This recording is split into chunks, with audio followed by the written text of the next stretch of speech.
I first found the map in a box that was never meant to be opened. It was wedged between brittle field reports and water-damaged photographs inside an archive crate at the National Survey Records in D.C. I'd been digging through declassified cartography for a freelance piece on obsolete borders, something about Cold War redactions and ghost towns the government had built, then buried, metaphorically and literally. But this map was different. It didn't scream for attention. It just waited. It was folded neatly, pristine in a way no document from 1942 had any right to be. Cream-colored paper with a seal of the U.S. Army Corps of Engineers. It bore the coordinates from Missouri, southern region, but there was no label, no town name. That wasn't the strange part. What chilled me was the layout. The clear delineation of streets and blocks, an entire grid system. But none of the streets had names. Not a single one. Each block was numbered, each building sketched in careful ink, but no identities accompanied them. It was like the person who drafted it had all the details, but had been told or compelled to erase the town's memory. No post office, no school, no town hall label, just numbered voids. I stared at it far longer than I should have, heart thudding with that buried instinct you get when something shouldn't exist, but does. The archive technician, a young guy named Ray, leaned over my shoulder and squinted. "Looks like Ashbrook," he muttered, mostly to himself. I snapped my head toward him. "Ashbrook." He blinked, suddenly aware he'd said too much. "I mean, I don't know. There used to be something around that area, but there's no records. It's kind of a running joke with the cartographers. Some say the government wiped it. Others say it was never really there to begin with." I asked if I could make a copy. He hesitated, then looked around and gave a quick nod. "Just be careful. Some things want to stay forgotten." I laughed nervously, too loudly, but the air felt heavy as I placed a copy into my folder. The laughter didn't last long. That night, I couldn't stop staring at the map. I laid it out on my dining table, smoothing the folds, tracing the empty streets with my finger. The proportions were precise. Whoever made it had surveyed the area professionally. But there was no sign of vegetation, no railroads, no population estimate. Just a naked town framework, stripped of history. I pulled up satellite images on my laptop and keyed in the coordinates. At first glance, there was nothing remarkable, just a stretch of forest and grassland. A few structures dotted the region, most of them crumbling barns or farmhouses, scattered like forgotten punctuation on a blank page. But as I adjusted the angle, something caught my eye, an unnaturally straight line cutting through the trees. A long, faded scarf road. It didn't show up on Google Maps, but was there undeniably, like the ghost of a town refusing to vanish entirely. That was when I decided I would go. I had to see it for myself.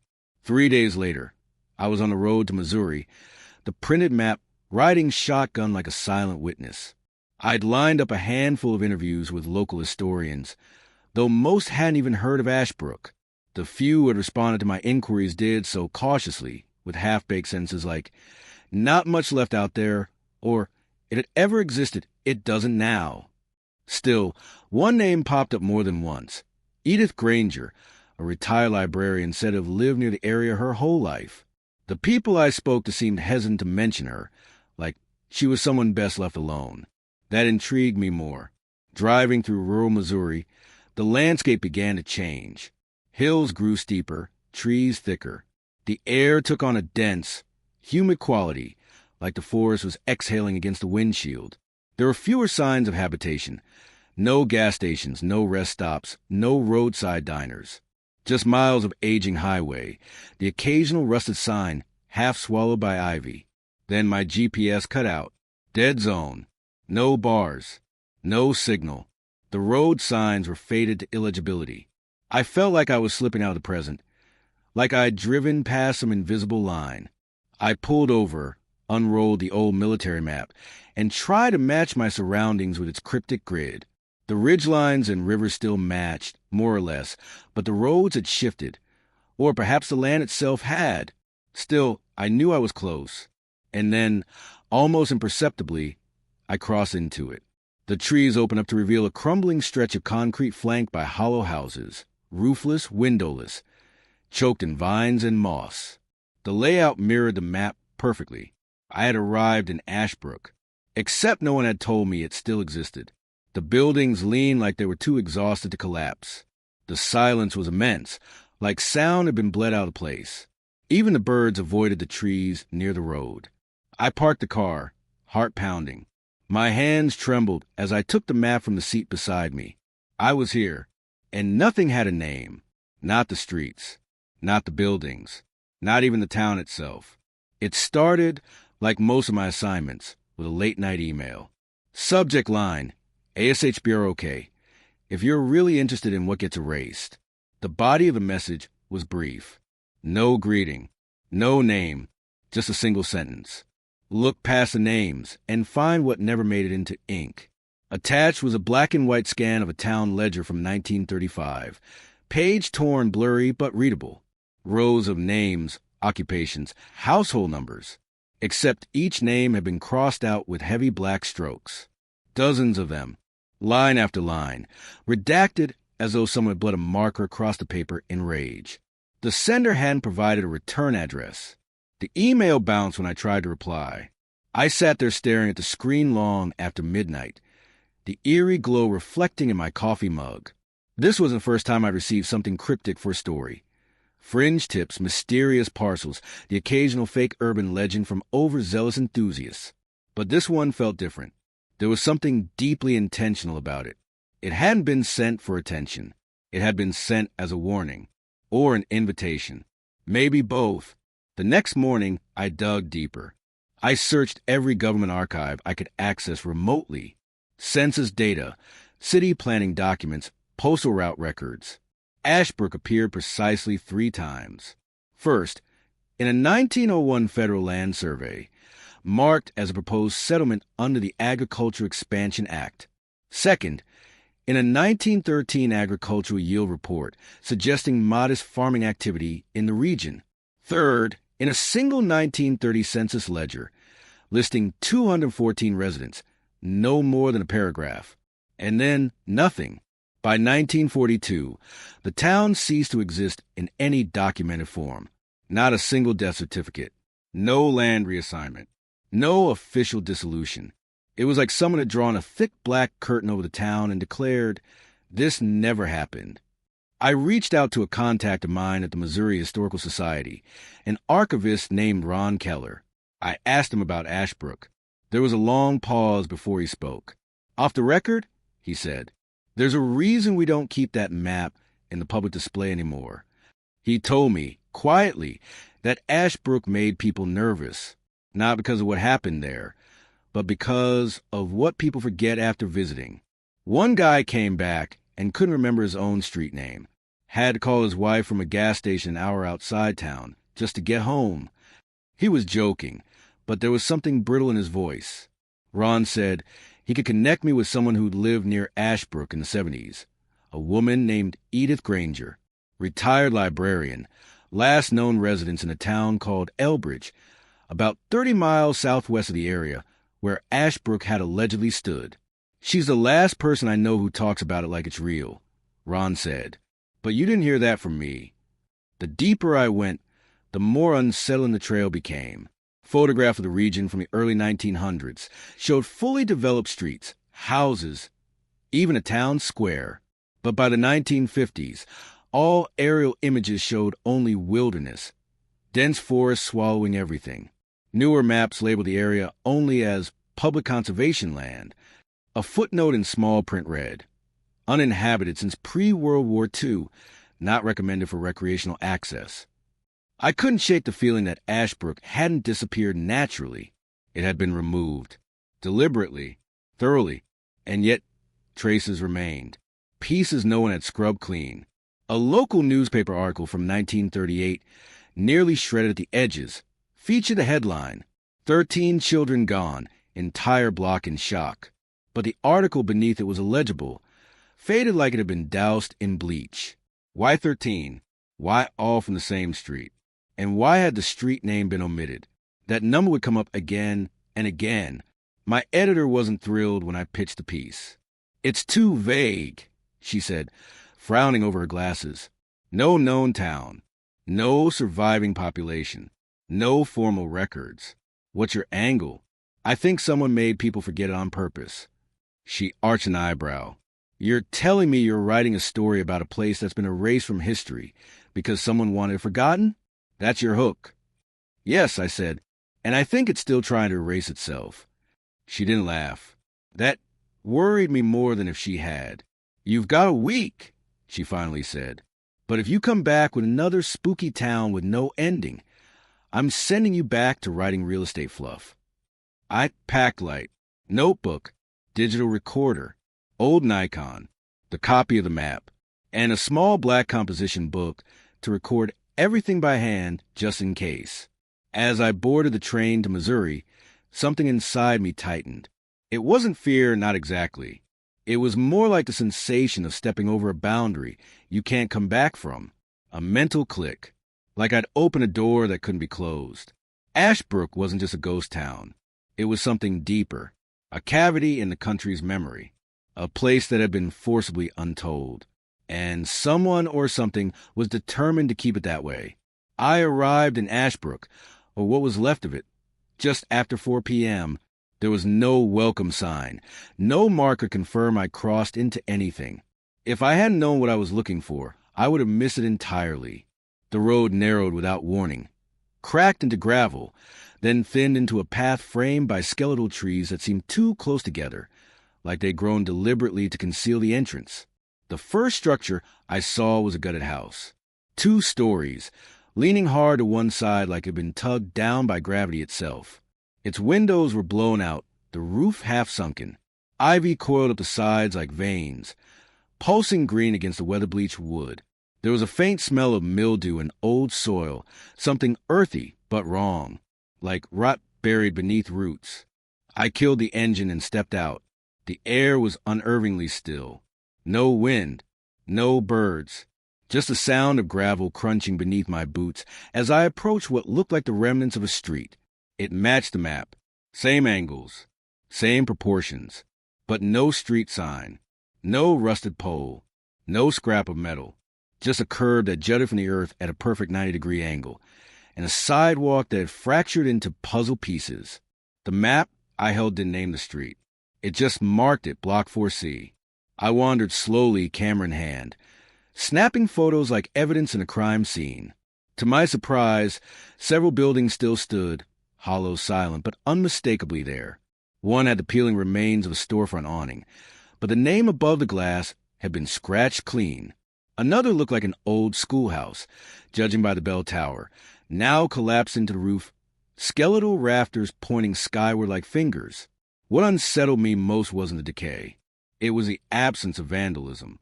No graffiti, no beer bottles, no signs of trespassers. Just dust. Just time. Ashbrook hadn't been abandoned in a rush. It had been uninhabited by intention. After an hour of walking the ghost streets, I found the hotel, or what had once been one, a narrow, 3-story building with an overhanging balcony and warped, shuttered windows. Ashbrook House. The faded sign above the door read. It was the only intact lettering I had seen. My boots clacked against the warped steps as I ascended, heart drumming with curiosity and unease. The door creaked open before I could knock.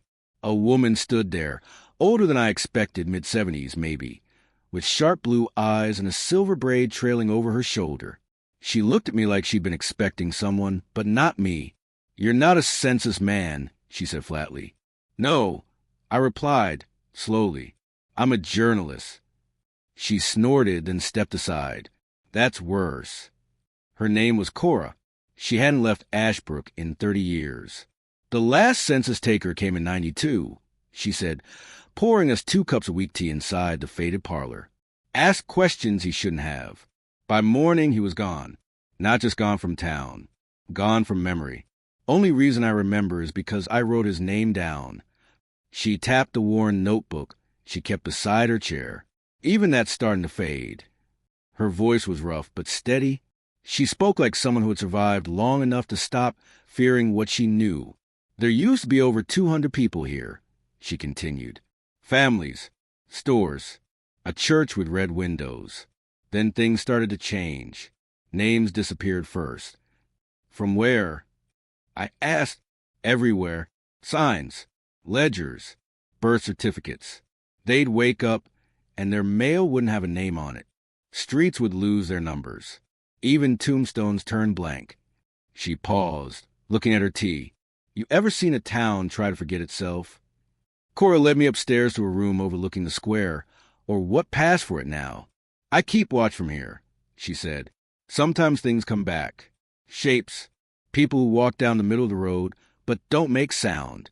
They don't knock. They just pass through. I asked why she stayed. She looked at me with quiet pity. Because if I leave, no one will remember it was ever here. She handed me a photograph, faded but clear enough. A group of children standing in front of what looked like the schoolhouse. 12 of them. I asked if it was a missing 13. There were 13, she confirmed. But this picture only shows 12. Always has. I remember all their names, or I used to, but the 13th keeps slipping from me. Every time I write it down, the ink bleeds off the page. There was something terrifying about the way she said that. Not like a metaphor, but like it literally happened. I asked if I could keep the photo. She shook her head. If you take out of Ashbrook, it'll go blank. Night settled over the town fast and thick, like a curtain falling mid-act. Cora gave me a cot in the old servants' quarters. The room smelled like cedar and something beneath it, something like damp paper. As I lay in bed, I heard nothing but the ticking of an antique clock in the distant, a rhythmic creak of expanding in the cool air. No traffic, no owls, no rustling. I slept poorly. Dreams of blank street signs and children's laughter buried under dirt. When I awoke just before dawn, I checked my notebook. I had written 3 street names before bed. By morning, only one remained, and the ink on that one was beginning to fade. I stepped outside just after dawn. The town bathed in a gray half-light that flattened everything, like a photograph drained of contrast. The silence was heavier now, not just quiet but oppressive, as if even the air had been trained not to stir. My breath clouded faintly despite the warm season. Ashbrook didn't seem to obey weather. I returned to the main road, Block 4C, if the map still held true, and began walking it slowly, trying to piece together what had once been a neighborhood. The houses leaned toward the street like mourners, windows hollow, siding warped. Front steps led to doorways that gaped open like mouths frozen in mid-scream. And yet, nothing was collapsed. The decay had a kind of arrested quality to it. Frozen, preserved just enough to make it feel like everything had ended very suddenly. I stopped at an intersection. At least, that's what it had to be, for roads met here, or had once. The asphalt was cracked to hell, but the curb lines remained. There should have been a sign, or a post at least. I knelt to inspect where one might have stood. That's when I saw it. A small square depression in the concrete, where a signpost base had been removed, and something else left behind. Symbols, faint but unmistakable, carved into the curb in a looping, almost biological script I didn't recognize. They weren't letters. They weren't numbers. They reminded me of veins or the branching pattern of roots. I ran my fingers over them. They were cold, much colder than the surrounding stone. A sharp tingle crawled up my arm like static. I pulled away, heart thudding. The symbols extended in a faint trail up the street. I followed them. Each curb corner bore similar markings, some overlapping, some etched so shallowly they could only be seen from a certain angle. It felt deliberate, like a language I wasn't meant to understand. Or maybe one meant to be forgotten. I took photos, lots of them. But when I reviewed them on my camera's digital screen, the symbols weren't there, just blank concrete. I tried again. Same result. They were only visible to the eye. Further up the road, I reached a cul-de-sac, a cluster of 3 houses encircling a dried-up fountain. The fountain statue had been decapitated, its pedestal bearing more of the strange carvings. Nearby, I found a broken tricycle embedded halfway into the earth, rusted over and brittle with time. One house still had a mailbox. It was dented, crooked, but intact. No number, no name, just a strip of black electrical tape sealing the slot. I peeled it back. Inside was a single envelope, brittle as old parchment. It wasn't addressed to anyone. There was no stamp. Just one phrase, scrawled in a hand that trembled so violently the letters danced. Don't write them down. I pocketed the envelope and moved on, the hairs on my arms standing up as I walked. Even in daylight, Ashbrook felt like it was trying to exclude me, like a body rejecting a foreign presence. There were no animals, not a single insect. I knelt to brush aside leaves and checked under the eaves of an abandoned porch. No spiderwebs, no bird nests, nothing, not even decay the way you'd expect it. The paint peeled, the wood sagged, but it wasn't weathering. It was something else, as though the town had decided to fall apart. And the deeper I walked into the street, the less I could shake the sense of being watched. Not from the houses, from the road itself. Cora had warned me about the center stretch of 4C. There's a part, she'd said before I left that morning, where things echo wrong. Your footsteps come back late. And if you stop moving, sometimes they don't stop. I hadn't understood her then, but now I did. I reached a point in the street, couldn't say exactly where my footfalls no longer matched. I'd step, and the sound would return half a second too late and slightly off, like the echo of someone taller, heavier, following just behind. I stopped, but the footsteps continued. 3 more, then silence. I turned around. Nothing but an empty street, the air thick with stillness. My legs didn't want to move. I had to force myself to take the next step. This was no longer exploration. This was trespass. At the end of the block, I found something unexpected. A mailbox mounted on a post that was pristine, untouched by weather, rust, or time. It looked new, and this one had a name. E. Granger. I blinked. Surely not Edith? But this house was on the opposite side of town from where she said she lived. I approached cautiously and opened the box. Inside was a folded piece of lined paper. It was a list of names. First names only. 13 of them. All children. Some were familiar from Cora's story. But the last name was smudged, almost erased. I could only make out part of it. Luke. The rest had bled away. As I watched, the ink visibly faded, like it was being absorbed by the paper. I shut the mailbox and stepped back. That's when I heard it. A whisper. Close. Low. Wordless, but insistent. It came from the pavement. I fled. I didn't run, not yet, but I walked faster, my boots hammering the cracked street, echoing too loudly. Again, the footsteps followed, always 1 beat behind. When I reached the edge of the street, where 4C met the overgrown forest again, I looked down at the map. Something had changed. The street was still labeled 4C, but beneath it, faint and scribbled in what looked like red ink, was a new name. Censure. I hadn't written it. I hadn't seen it before. The word didn't belong. But somehow I knew the town had given it that name itself. And now it had been recorded. I closed the map carefully. I had crossed the threshold. And something knew I was here. The Ashbrook Library was hidden behind a wall of trees so dense, I almost missed it entirely. If it hadn't been for the warped remnants of a wrought iron sign, library, the letters eaten by rust, I had mistaken the building for just another abandoned house. But it wasn't. The moment I stepped onto the cracked walkway leading up to its front doors, something changed. The silence sharpened. The air cooled. The kind of shift you feel when entering a church or a mausoleum. The double doors were swollen with moisture and age, but they creaked open with little resistance, as if they'd been waiting. Inside, the air was thick with dust and something deeper, an old paper smell, yes, but laced with copper and mildew. The light filtering through the stained windows was greenish, casting everything in a sickly, underwater hue. Bookshelves lined the walls in haphazard angles, like ribs poking through a skin long since shed. Most of the books were torn, hollowed, or blank. Entire spines missing, covers peeled off. Pages had been deliberately razored out in many, leaving only the phantom imprint of where words once were. In the center of it all sat a desk, behind which a figure sat, unmoving. She was waiting for me. Edith Granger? I asked, though I already knew. She looked up slowly, her eyes cloudy but sharp, eyes that had seen too much and remembered more than they wanted. Her hair was white and frayed like old threads, pinned in a tight bun.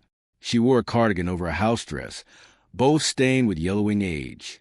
"You came," she said flatly. "I hoped you wouldn't." She motioned to the chair opposite her. I sat down without a word, trying to ignore the way the wooden floor bowed beneath my feet. "You've seen them, haven't you?" she asked. "The names?" I replied. "Or what's left of them." She nodded. "They don't vanish all at once. Not at first. They dim, like light bulbs burning out. Then they start changing. You'll remember a name one way, then wake up and it's something else entirely. That's how it begins." I showed her the map, the copy from 1942, now marked by that strange, bleeding name, Censure. She stared at it for a long time. "That's new," she murmured. "The town's fighting back." She stood with effort, bones creaking louder than the floorboards, and led me to the side room, a vault of sorts lined with filing cabinets and wooden drawers. "This is what they left me," she said, "before they started disappearing." Inside were ledgers, journals, newspaper scraps, almost all altered or damaged, but Edith had annotated them. Thousands of tiny notes on yellowed index cards pinned to every piece. "This is what Ashbrook was, what it tried to be," she said. "And this is what it became." She pulled out a journal, handwritten, frayed. The cover read, Miriam Dawes, 1938. Inside were entries about a schoolteacher, her class of 13, and the strange things that started happening the week before they vanished. Scribbled entries filled with phrases like unspoken curriculum, and the boy with black eyes and no voice. Then, the street name was there yesterday. It's gone today. No one remembers what it was called, not even the children. Further down, we tried to write it down, but the chalk wouldn't touch the board. The name just slid off. I looked at Edith. "Did anyone try to leave?" "Some did," she said. "They got as far as the tree line. Then they just stopped, stood there like statues. And when they came back, they weren't themselves anymore." I opened another document, an old library card index. The names had been burned out, tiny cigarette holes where letters used to be, but Edith had tried to restore them with faint pencil. I could see Thompson, Ellis, Gray, and again, one almost illegible, Luke. "This one keeps coming up." I said. "Who was Luke?" Her eyes narrowed. "I don't say his name anymore." "Why not?" "Because the last time I did, I lost 3 days." She led me into the library's basement, a narrow stairwell wound downward into darkness. No lights, just a musty cold breath of the earth. "This is where the originals are," she said. "What's left of them?" We reached the bottom. The room was circular, bricked in, almost like a cistern, but along the walls, stacked carefully in plastic tubs and metal drawers, were the unpurged records. And at the center of the room stood something I hadn't expected, a mirror, or what had once been one. The glass had been blackened, deliberately scorched, but it still reflected dim outlines. Not my own, though, just shapes, movement, shadows crossing behind me. "It was theirs," Edith said, "the ones who came before the town." "Before?" I asked. "Who?" "No one ever built Ashbrook," she said, voice hushed. "It was found, and what was beneath it named itself. That's the difference." She pointed to the base of the mirror. Etched into the stone pedestal were more of those root-like symbols, twisting, pulsing under my flashlight beam. They looked like they were growing deeper the longer I stared. Edith grabbed my wrist. "Don't draw them. Don't copy them. That's how it spreads." I nodded, swallowing my instinct to sketch. "Back upstairs." I sat with her one last time. "You're not the first to try and record Ashbrook," she said. "But if you're going to continue, you need to understand something." She leaned in, eyes burning. "The town doesn't erase names randomly. It takes the ones you write down. It consumes memory through documentation." I thought of my notebooks, my camera, my digital files. "Then why do you keep these records?" I asked. She smiled faintly. "Because I made a trade a long time ago. My memory for theirs. And who are they? Edith looked past me, toward the windows that had long been bricked over from the inside. The librarians, she whispered. They aren't gone. They just read differently now. I left the library with my head pounding and my notebook clutched tight. I'd come for a story. But Ashbrook was writing its own version of me, and it had just begun to edit. I spent the night in the library, not by choice. When I tried to leave, the front doors refused to open. Not locked, sealed. The kind of refusal that didn't make mechanical sense. Edith had already vanished by then, without sound or warning, as though she dissolved into shelves. I checked every room twice, even the basement, but she was gone. Or maybe just elsewhere. Around 3 a.m., the whispering began again. Not outside, not even in the halls. Inside the walls. I didn't sleep. I just sat cross-legged on the floor of the reading room, flashlight trained on the map and journal pages, trying to make sense of what I'd learned. That's when I noticed the ink. The names I'd written, some from memory, some transcribed from Edith's records, were beginning to shift. Letters crawled subtly, like spilled oil moving under wax paper. I blinked hard and brought the notebook closer. The name Ellis had become Elms. Thompson was now Tharpison, but more disturbing than the shifting letters was the spreading of blankness. Entire sections of text I'd written just hours ago were now clean, erased not by friction or tear, but as if the page had never been marked. That's when I realized what Edith meant. Ashbrook didn't just delete history. It devoured it. By morning, the doors opened again. Sunlight poured into the room in sickly rays. I walked out, head pounding, eyes burning. The map weighed heavier in my hands. I felt thinner somehow, like something had been taken from me. I needed answers that didn't come from whispers and fragments. I needed origin. So I returned to the one place I hadn't yet checked, the town office. It stood at the far edge of Ashbrook, half collapsed and covered in ivy. Its pillars leaned at odd angles, and above the door, only a faint impression remained where a civic seal once hung. The word records was faintly visible in the brickwork, like a bruise on fading skin. Inside, the floor had buckled in the center, exposing soil below, dark and wet, with bone-white roots twisting through it. The building had been gutted. No furniture, no desks, no life, except for the vault.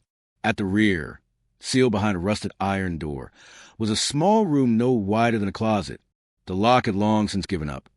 It swung open under a gentle push, and inside, dozens of ledgers, wrapped in wax cloth, bound with wire, all of them marked with the same year, 1938. I cut the wire on the first one. The leather creaked. Pages crackled. It was a death ledger. But every name had been scratched out with such precision. It looked like surgical removal. Thin lines etched through the razor's patience. Clean cuts that sliced through not just ink, but fiber. At the bottom of each page was a stamp. Voided. Stamped not in red, but in something darker. Something thicker. It was dry now, but it had once been wet. I opened a second book. This one was worse. Birth records. Children mostly. Some as young as 2. Dozens of entries. All with names violently scratched out. But the handwriting was different. Desperate. The margin notes were frantic and illegible, save for one recurring phrase, scrawled at the end of multiple pages. They never belonged to us. I kept flipping. Each page felt like pulling back a bandage too late. Underneath was rot, guilt, something collective and long denied. These weren't administrative mistakes. They were erasures, not of paper, but of presence. One ledger in the back of the vault was thicker than the rest. I opened it and froze. The pages were made of something I didn't want to identify. The surface was smooth, slightly porous. Not quite paper, not quite leather. As I turned it, the pages gave off a faint, coppery scent. Then I saw them, the names, but these hadn't been erased. They were grafted, branded into the page with what looked like heat. The first name, Lucan. The second, Granger. I turned the page faster. More names, some familiar, some not. At the bottom of each page, the same symbol appeared, One I'd seen etched into the curbs of 4C. The root snake, curling into itself. The consumption spiral. These weren't records. They were recipes. A noise from behind me made me jump. The vault door was creaking shut. I rushed out before it sealed. Back in the hallway, I noticed something new. The wall near the entrance, what had once held civic plaques, was marked with a long, vertical smear of red. Not paint. Something thicker. Older. Embedded in the smear were scraps of paper. Torn pieces from newspaper journals and birth certificates. They formed a collage. A timeline. At the top, 1901. At the bottom, 1942. But there were no events listed. Just corrections. Townspeople removed. Street names redacted. Schools closed due to misalignment. Entire families relocated due to proximity hazards. And one entry, marked in large, uneven print. The final censure to be complete before equinox. That word again. Censure. Not just a name. A ritual. I stumbled outside, notebook clutched to my chest like a lifeline. My hands were trembling. My throat tasted of rust. And when I looked down at my arm, I saw something that hadn't been there before. A mark. Small, faint, but unmistakable. Etched into the flesh just beneath my wrist. The same symbol from the curb. From the vault. From the pages. The spiral. Somewhere in the distance, a bell rang. But Ashbrook had no bell tower anymore. The town remembers the children in the only way it can, by absence. No laughter in the air. No chalk drawings on cracked sidewalks. No swings set swaying in the breeze. Ashbrook is a town that lost its youth and never recovered. The scar is too old for most to recognize, but once you see it, you can't look away. I walked back to the schoolhouse that afternoon. The building leaned as if bowing under the weight of something unspeakable. Its bell tower was gone, and so were the doors, both torn from their hinges long ago. Inside, the desks were still arranged in rows, though some were toppled or buried beneath rubble. A blackboard stretched across the front of the room. It bore no writing, but the chalk tray was full. Fresh pieces, still sharp, unused. I reached for one, hesitated, then picked it up. My hand trembled. I tried to write the word Ashbrook on the board. The chalk snapped in two before I could finish the H, and the mark I'd made began to fade before my eyes. Erased, not by my hand, by the air. I found a half-burnt notebook near one of the student desks. The front cover was water-stained, the pages brittle, but one entry remained legible. It was dated September 12, 1938. Miss Dawes didn't come today. She sent the tall man again. He doesn't smile. He talks in numbers. I don't think he blinks. I turned the page, and more scrawled writing revealed itself. We were told to walk home differently, not to use our names, not to turn if someone says it behind us. Lucan said if we forget our names long enough, the man will take us away. He says it won't hurt, but we won't remember our parents, or even that we were here. The last line was hurried, slanted. The road changed again. It had a name this morning. Now it doesn't.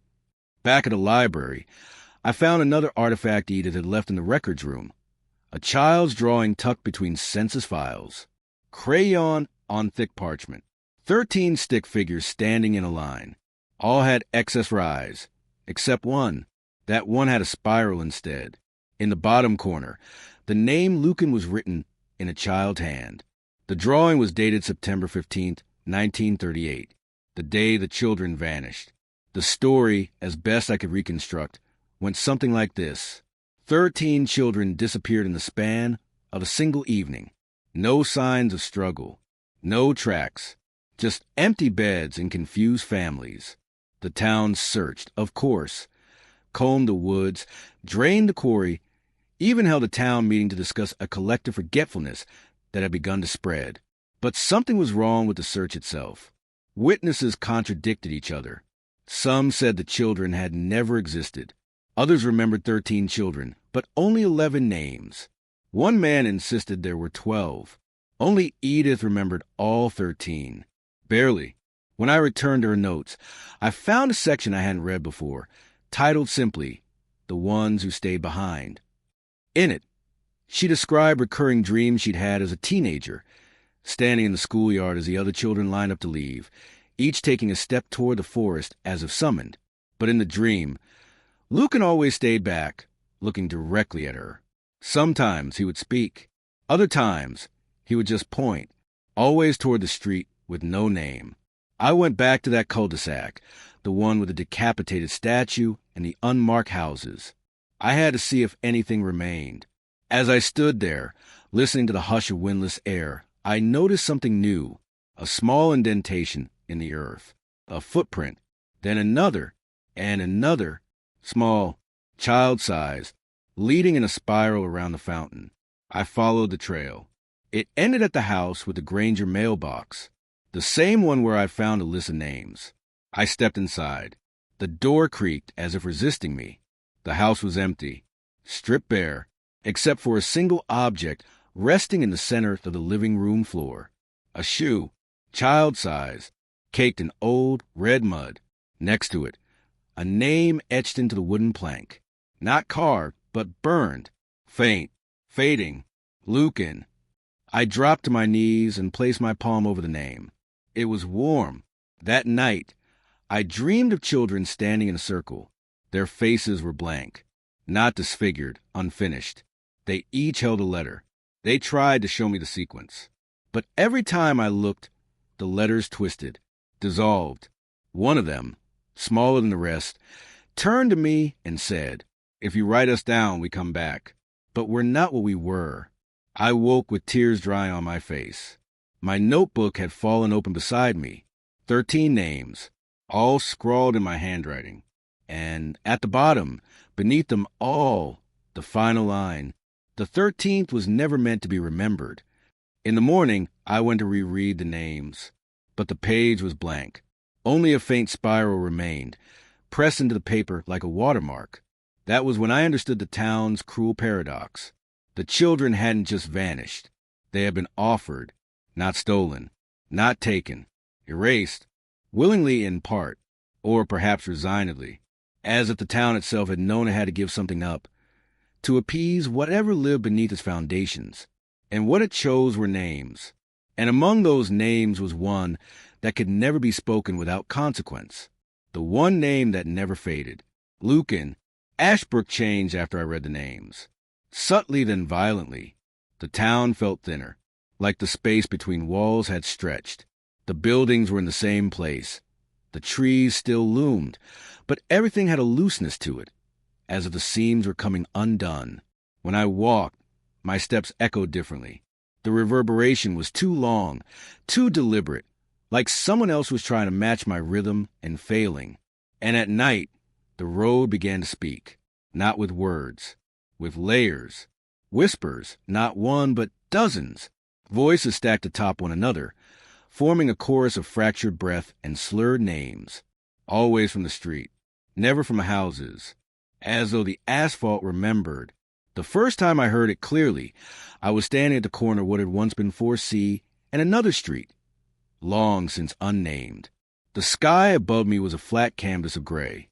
No stars, no moon, and beneath my feet from the ground itself came the sound of children chanting. Faint, off-key, we are 13. We are none. We are 13. We are... The chant cut off, like someone had sucked a breath from the air.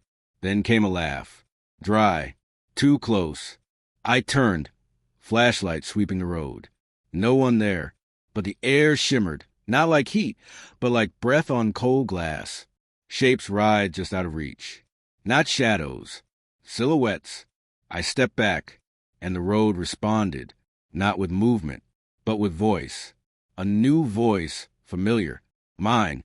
It spoke back a phrase I'd whispered into my recorder the day before, while making notes at the fountain. He never left. He's waiting beneath the center. The voice came from the cracks in the pavement, from between the stones and the curb. I dropped the recorder, heart thudding. I didn't remember saying those words. I went back to the library, searching for answers, only to find the front door ajar. Inside, Edith was gone again. No trace this time. Her notes scattered, her chair overturned. But something else was waiting in her place. A tape recorder. Old analog. Cassette-based. The kind you had to press down hard on to play. It was already queued up. Against every instinct of my body, I pressed play. Static. Then a voice. Edith's, distant and fragile. They don't want to be remembered, but they don't want to be forgotten either. They need the space between. That's where they feed. From the attempt. Don't say their names out loud. Don't try to fix what's gone. You'll only deepen the hole. Long pause. They walk the road backwards. If you see them, look away. If you hear them, speak with your voice, run. Static, then a click. I played the tape again, just to be sure I'd heard right. But the second time, the message was different. Now, it was just a loop of a child whispering. Lucan knows. Lucan knows. Lucan. I stopped the tape and threw the recorder across the room. It didn't break. It just stopped. That night, I walked the road again. Not by choice. Something compelled me. I followed the chant, or what I thought was a chant. It twisted through the trees like a thread, always just beyond reach. I passed homes I didn't remember. Doorways I could have sworn weren't there yesterday. The town was changing, or revealing, not sure which. Eventually, I reached the church, or what had once been one. Its windows were shattered, stained glass shards embedded in the earth like teeth. The steeple had collapsed and now lay across the roof like a broken limb. Inside, pews had been cleared from the center. A spiral of ash had been drawn into the wooden floor. Candles, recently melted, surrounded it. And in the center, a mirror blackened just like the one in the library's basement. But this one wasn't dormant. It reflected something. Not me, not the church, but the road. The mirror showed a version of Ashbrook I hadn't seen. Lit windows, children running through alleys, laughter, and then, abruptly it shifted. The sky darkened. The children stopped. One by one, they turned to face the mirror. No eyes, just a spiral, branded deep into the middle of their faces. One child stepped forward. He opened his mouth wide, too wide, and spoke my name. Not just my name. The one I don't share publicly. The one I never wrote down. I stumbled back, crashing into a pew. The mirror cracked, and the voices in the road screamed. Hi! Shrill, almost mechanical, as if the town itself had issued an alarm. The ground shook, not violently, just enough to make the spiral of ash shift slightly, breaking its perfect form. As soon as it did, the noise stopped. The silence that followed was worse. When I returned to the hotel, the halls had changed. Longer. The wallpaper bled in patterns. My room door no longer had a number. Inside, my things were gone. No map, no notebook, no recorder, no bag, only a sheet of paper pinned to the wall. It read, "You've named too much. The balance is failing." Underneath, in small red ink, "Return to the road. Find the census." I sat down on the bed, which was too soft, too warm, as if someone had just gotten up from it. The window looked out onto the main road, and though it was past midnight, I saw movement, figures walking backward. Children, adults, one dragging something behind them, all headed toward the fountain, all humming, all wrong. I no longer knew if I was documenting a story, or participating in one. By the time I found a census building, I was no longer sure how many days I'd been in Ashbrook. My watch had stopped. My phone wouldn't turn on. The sky never fully brightened. My own reflection in shattered windows had started to look less like me and more like a draft version. Something incomplete. The census office was a squat, brick structure half buried behind what had once been a municipal garden. A rusted plaque near the front read, U.S. Department of Enumeration, Ashbrook Regional Office, EST 1929. But someone had gouged out the year. Just a gouge. A void. The door hung ajar. Inside, the temperature dropped a full 20 degrees. Dust floated like spores, suspended in stale air. Desks were overturned. Cabinets stood open. Paper scattered like feathers after a struggle. But the walls, they were covered in names. Not painted. Not printed. Carved. Etched into the brick in hundreds of cramped, desperate hands. Each one scratched deeper than the last. Some repeated, some incomplete, many with dates next to them, births, deaths, disappearances. And near the back wall, an entire section of names that had been burned black, charred until illegible. But I recognized the pattern. 13 at a time. Always 13. A door at the far and led into what looked like a records vault. The hinges screamed when I pushed it open. Inside was a single desk, nailed to the center of the floor, and atop it, a thick black book, the 1940 census. It should not have existed. All government records had claimed Ashbrook ceased documentation in 1939. I opened it. The first page held a typed header. Ashbrook, Missouri, population 527, far more than the 214 previously recorded. The entries were alphabetized, sort of, but the names had a stutter to them, repeating letters, half-erased middle names, or rows with blank entries where the rest were intact. One line stood out: census collector, field agent unknown, badge, hashtag. But the badge number had been scratched out, deep, bleeding into the next page. Every resident was marked either present or gone, but many had been switched, scribbled, overwritten. More disturbingly, some were labeled, folded. I flipped forward. There, under the Grangers, was Edith. Status, present, but a red note had been added. Pending nullification. I swallowed hard and turned the page again. And there, listed under L, Lucan. Folded, date of birth. Relation, none. Occupation, mirror.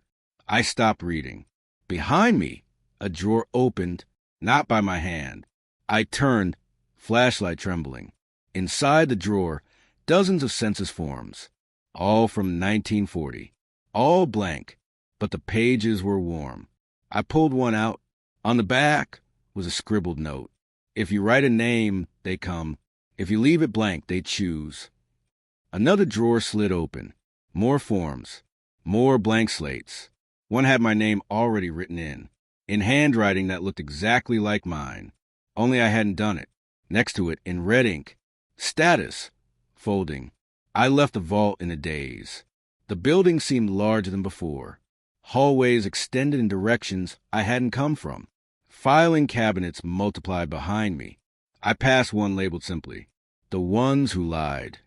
And then I heard footsteps, measured, heavy, too rhythmic to be human, too intentional.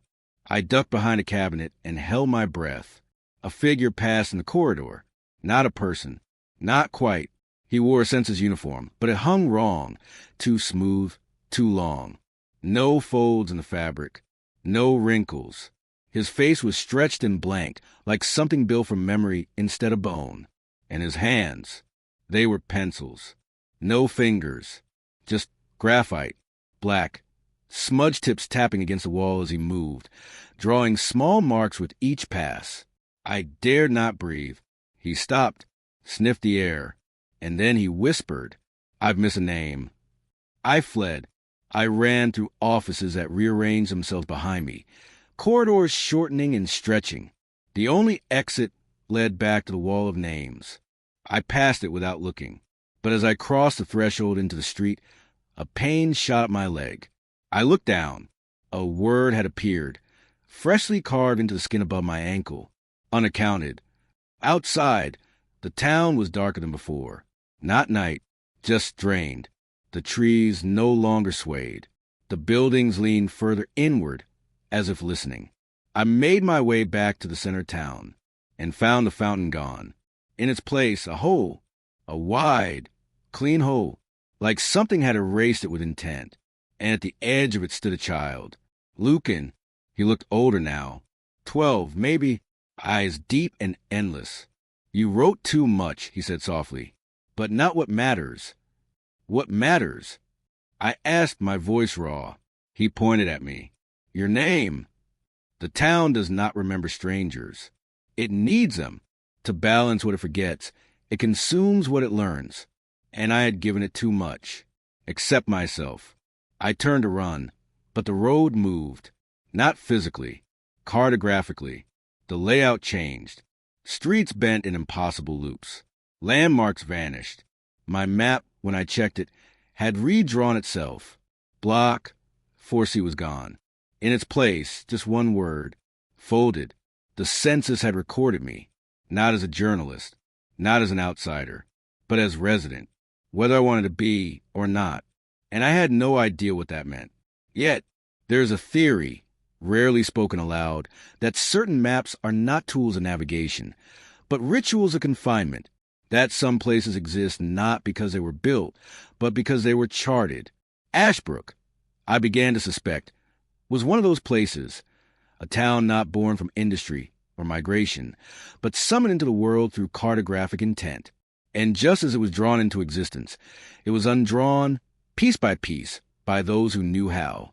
I returned to Edith's library, hoping for answers, and found what I hadn't before, a hidden room behind the collapsed shelves on the eastern wall. The entrance was nothing but a thin seam in the wood paneling, barely visible unless you were looking for it. Inside was a circular chamber, its walls covered in layered blueprints and ordnance maps from the early 1900s through 1940. Each map bore the mark of a different agency, the Army Corps of Engineers, the U.S. Geological Survey, even a few obscure university seals I didn't recognize. All bore similarities, the layout of Ashbrook, but each version grew increasingly sparse. The earliest maps showed a bustling town, grid roads, schools, mills, churches. The mid-period versions were more abstract, with street names missing, neighborhoods labeled by number instead of function. And the final versions were hollow, roads with no purpose, buildings drawn without entryways, names stripped away. It was not an accident. It was methodical, cartographic euthanasia. Tacked to the center of the wall was a hand-drawn chart, unlike the others. It didn't come from a government printer or academic archive. It was done in pencil, the paper yellow with age, stained at the corners with what looked like oil or something darker. A circle enclosed the town's layout, and at its center was a symbol I now recognized too well, the spiral. And around that spiral, written in looping calligraphic strokes, were 3 words, Ordinance of Unremembering. Underneath it, in scrawled script, for every name erased, a path must be drawn. Memory requires containment. Containment requires map. There have been cartographers, not mere surveyors, but custodians assigned to Ashbrook, people tasked with charting the erasure. I flipped through a dusty binder beside the map. It held journal excerpts, shipping manifests, correspondence between government contractors. One entry, dated March 6, 1942, stood out. The subject has become unstable. Every attempt to label results in resistance. Maps drawn at night alter themselves by morning. We are no longer mapping Ashbrook. Ashbrook is mapping us. I read until my vision blurred. Letters began to drift across the page, swimming like minnows. The margins of the pages were cluttered with tiny spirals, drawn unconsciously by the previous reader, or perhaps the author. I found another page bearing a single haunting sentence, repeated 20 times. It cannot be named because it already knows its name. I left the hidden room with the sense that I had touched something sacred or profane, or both. Ashbrook was not a failed town. It was a contained anomaly, an idea made flesh. And those maps were wards, binding circles, carefully constructed geographies to keep the town locked in its own forgetting. But the bindings were fraying. That much was obvious now. The buildings were rearranging. The map I carried refused to stay static. My own memories were beginning to slip, small things, but significant. I couldn't remember the date. I had to stop and think to recall what month it was. I was forgetting my sister's name. That night, I sat outside the hotel with my map spread across my knees, watching as the line shifted again. The fountain hole was gone now, filled in with a featureless block labeled simply, Censure Corps. My own location was marked by a small red pin. When I touched it, the word beside it changed from outsider to dweller, and then it began to rain. The drops were heavy, slow. Each one struck the ground with a soft hiss, as if sizzling on something unseen. I held the map under my coat to protect it, but the ink bled anyway. The streets blurred, ran together, And when I checked my notebook, it too was soaked, not with rain, but with words. Repeating words. Folded, folded, folded. I stumbled back inside, shaking, and tried to rewrite my notes from memory. But something inside me had begun to resist. The act of writing felt unnatural, like dragging thought through mud. My hand trembled. My pen fought me. When I forced it to spell out Lucan, the nib snapped in half. I didn't sleep. I couldn't. Outside, in the early gray hours before dawn, I saw them again. Figures, moving along invisible lines, crossing and uncrossing the streets like clock hands ticking out a ritual. They moved in patterns. Routes I now recognized from the earliest maps. The town was remembering its paths, not as a place of life, but as a diagram, a design, and I was part of it now, just another shape within the spiral. I awoke to the sound of paper crackling. At first, I thought it was the wind shifting old newspapers through the hall, but as I blinked against the gray light, I realized the sound was coming from inside my room, from the desk. The map, it was moving, not in the way paper rustles. It was shifting, reshaping itself like skin under pressure. The lines bled inward, the grid warping. Roads began to curve where they had once run straight. Entire blocks twisted into spirals, while others faded into blankness. The word censure pulsed in the center, growing with each passing second, each beat of my heart. Then the ink began to smolder. Thin tendrils of smoke rose from the map's edges, curling the air like searching fingers. I tried to blow it out, to stop whatever was happening, but the fire was internal. It burned from beneath the paper. No flames, only that dry, hissing sound and the slow blackening of streets I'd walked just days ago. The town was erasing itself again. But this time, it was taking me with it. I stumbled away from the desk, grasping at the walls, my mind swimming. I tried to recall details, names, places, times. But my thoughts came in static-laced fragments. The number of days I'd been here? Gone. The time of year? Blank. My own last name? Flickering. I checked the notebook, my lifeline. Dozens of pages once filled with frantic observation now sat empty, only faint impressions remaining, as if the ink had been sucked out. The only line left intact was scrawled across the back page, written in red. You remember too much. I ran out into the street. The buildings were shifting again, angles askew, sizes mismatched. Some doorways were twice their size, others half, as though drawn by a child with a failing grip on reality. The windows no longer reflected anything. They were matte black. They absorbed your image if you looked too long. And the roads, they were rearranging themselves. What had once been a T-junction now spiraled inward. The sidewalk sloped at impossible angles. As I turned to get my bearings, I realized my feet were bleeding, tiny lacerations along the soles. I hadn't noticed stepping on anything.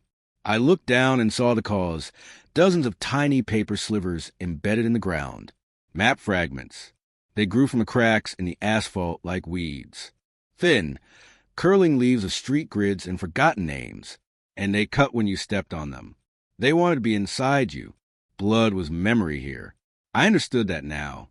Every injury bled context. And Ashbrook was feeding. I fled toward the fountain. No, the hole. But it was gone again.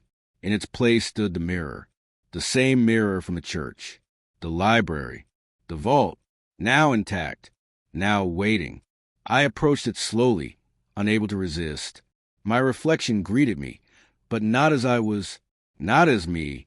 The figure in the mirror wore my face, but slightly off. The eyes too wide, the skin too pale. And in its hand, it held something I no longer remembered carrying. A folded map, blackened at the edges, pulsing with the spiral. It opened it slowly, revealing not streets or landmarks, but words. My words, transcripts, notes, full paragraphs. Everything I had written in Ashbrook, reflections, interviews, findings, all of it cataloged on parchment skin. And then the reflection looked up, its mouth opened. We don't want your memory, it said. We want your authorship. The mirror shattered, but I remained. Back in the hotel, I found one final thing waiting for me, a letter placed gently on the pillow of the bed, handwritten in looping, old-fashioned cursive. Dear resident, the cartographers of Oblivion thank you for your service. You have been instrumental in correcting a serious breach of containment. By observing, by documenting, by giving shape to what was meant to remain amorphous, you have inadvertently contributed to the spread. As such, you'll be folded into the perimeter and preserved. Your work will not be lost. It will simply be unplaced. Sincerely, Lucan. There was no signature, only a spiral drawn at the bottom, in ink that had not yet dried. I touched it, and everything shifted. The walls of the room flattened into line work. The bed dissolved into hatch marks. My own hands lost texture, becoming pale outlines. The town wasn't erasing itself. It was converting me. I was becoming part of the map. A new street formed on the parchment, curving like a question mark. It bore my name, but only for a moment, before the letters smeared and vanished, replaced by one final, irreversible label. Folded. I no longer remember the route I took into Ashbrook. I've tried to trace it back, on maps, in my notes, in the foggy recess of my memory, but the road folds on itself, impossible to follow. There is no exit, only a slow diffusion of self. The edges of me have blurred. I am words without page, a street with no name. The town has stilled. Not dead, not abandoned. Just still. The kind of stillness that doesn't belong to time, but to forgetting.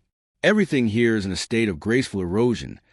Fences crumbling inward, wallpaper peeling like old skin, window panes fogged from inside by breath that no longer exists.